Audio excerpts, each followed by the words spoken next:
The studio lights were bright, the morning crew buzzing, and everything seemed beautifully ordinary in the world of Eli Hardman, the nation's favorite breakfast show host. Eli, charming, endlessly upbeat, and famously allergic to taking anything seriously, was joking with the makeup team, stealing pastries from catering, and doing his best impression of someone who definitely got 8 hours of sleep. No one suspected that today would be the day everything changed. His producer noticed it first, the way Eli paused mid-sentence, blinking hard like the world had suddenly gone blurry. Then came the laugh he tried to force out, the hand pressed to his chest, the tiny tremble he thought no one saw. Eli brushed it all off in classic Eli fashion, announcing, "I'm fine, I'm just practicing for my dramatic movie debut," even though he looked anything but fine. But the symptoms didn't listen to jokes. Moments later, the color drained from his face. The room tilted. The jokes stopped. And before anyone could process what was happening, Eli collapsed, sending the entire studio into chaos. Crew members rushed forward, calling his name, their voices shaky. Paramedics burst through the doors as fear rippled through everyone who loved him, and there were many. While the world outside still sipped its morning coffee, Eli was being rushed to the hospital, unconscious, wires and monitors taking the place of his usual microphone and smile. And as for Mara, his wife, the woman who knew every version of him, from the clever showman to the goofy nerd who could never fold laundry properly, her world shattered the moment her phone rang. She ran out the front door so fast she forgot her shoes.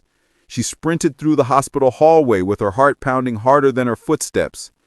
When she saw Eli lying there, pale and still, her breath vanished. This was the man who made her laugh on days she wanted to cry. The man who burnt dinner but claimed it was abstract cuisine. The man she fell in love with without meaning to. And now he was silent.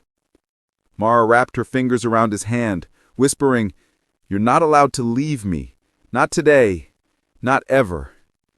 Hours crawled by. Doctors worked urgently. Mara sat without moving, afraid that if she let go, even for a second, he'd slip away. When Eli finally opened his eyes, it was just a sliver, but it was enough. His voice was barely a whisper, soft and fragile, yet somehow still carrying that familiar playful warmth. "Mara, if things go bad, promise me you'll stay happy and take care of the gremlins." The gremlins, of course, were their 2 teenage sons, Leo and Max, who immediately responded with, "We're not gremlins," while simultaneously looking exactly like gremlins. Mara burst into tears, shaking her head. "Don't you dare talk like that. We're not doing dramatic final speeches today. You're coming home to annoy me for another 50 years. Eli managed a weak smile. 50? That's ambitious. I've been living off toast and optimism. The boys pushed past their embarrassment and hugged him tightly, the kind of hug they hadn't given since they were kids. Eli whispered, "Look after your mom, and each other." Max, trying to lighten the moment, said, "You're not dying, Dad. You just fainted because you skipped breakfast." Even Eli gave the smallest laugh, proof that somewhere his spark was still alive. The night was long. Mara never left the chair beside him. She told him stories of their first date, the one where he spilled soup on himself twice, and their wedding, and all the stupid arguments about misplaced socks. She stroked his hair, whispered every memory they ever shared, and held on to hope with both hands.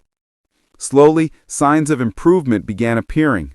A stronger breath, a steadier heartbeat, a squeeze of her fingers that felt like a promise. He was fighting his way back to her. The path ahead was uncertain, but Eli's stubbornness, Mara's fierce love, and their family's unbreakable bond were already working miracles. Because sometimes even the strongest fall, but love helps them rise again.